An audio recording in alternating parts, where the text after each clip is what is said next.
সাহিত্য গুরু ভাস্কর মজুমদার মৃত্যুর সাথে পাঞ্জা লড়ছেন। নিজস্ব প্রতিবেদন।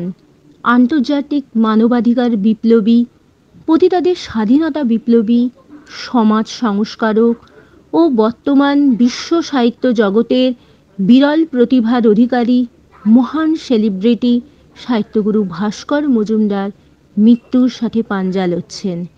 সুদীর্ঘ বিপ্লবী জীবনযাত্রায় তার স্বাস্থ্য ভেঙে পড়েছে এবং নানান রোগ ব্যাধিতে আক্রান্ত হয়েছেন। তাকে নিয়ে 250-এর বেশি পুস্তক রচিত হয়েছে। পৃথিবী গুহে ভাস্কর নামক একটি মহাকাব্য রচিত হয়েছে মালয়েশিয়া থেকে। মহাকবি শেখ মুজফফর আলী রচনা করেছেন।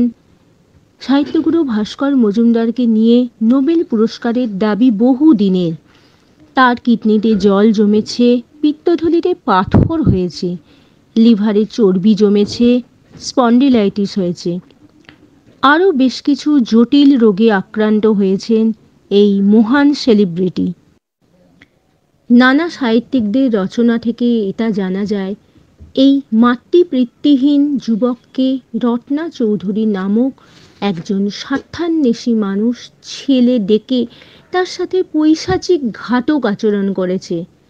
এরপর থেকেই তিনি মানসিকভাবে ভেঙে পড়েছেন এবং ভাস্কর মজুমদার নিউজ মেহেরপুরকে মুঠোফোনের মাধ্যমে তার অসুস্থতার বিবৃতি প্রদান করেন। দ্রুত তার আরোগ্য হোক। তার অকাল মৃত্যু হলে বিশ্ব মানব সভ্যতার অপূরণীয় ক্ষতি হবে।